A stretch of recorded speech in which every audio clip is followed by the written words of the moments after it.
Hey, what's up? I'm Alon Jones, and I had to share this with you before I go to sleep.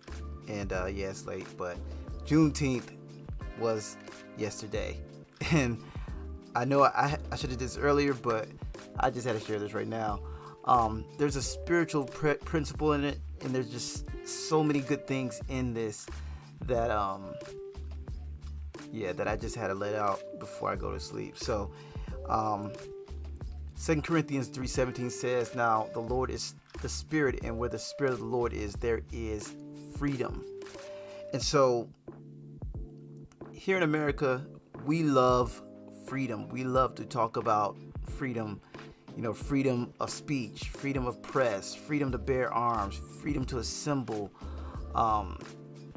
Just we have so many freedom. I know I'm missing one, but and a lot of times we don't even use these freedoms. And we forget about them. But God has given us freedom in Christ, free from sin. And freedom of religion. That's a big one. So we have those freedoms. But I wanted to highlight this thing in Black history because, the thing about it is this is not just about Black history. This is about spiritual principles that translate to anybody, anywhere. We are all made in God's image. That's what gives us our value. That's what makes us important. So anyway, jumping into this, Juneteenth is short for June 19th. It marks the day when federal troops arrived in Galveston, Texas in 1865 to take control of the state and ensure that all enslaved people be freed. This is from history.com if you want to go check that out.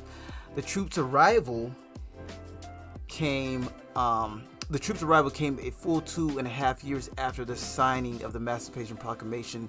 Juneteenth honors the end to slavery in the United States and is considered the longest running African American holiday. On June 17th, 2021, it officially became a federal holiday.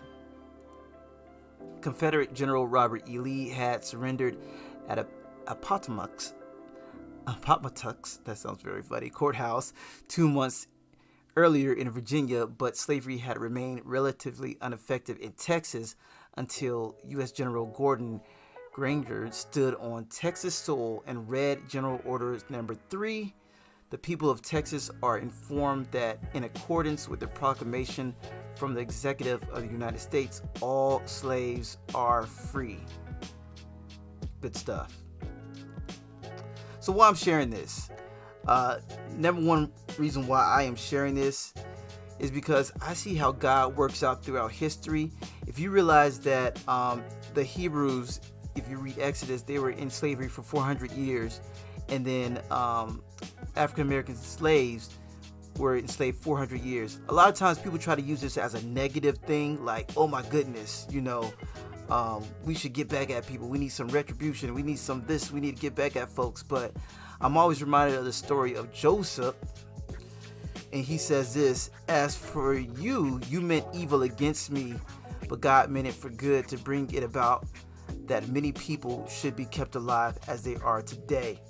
So there's a lot of times where,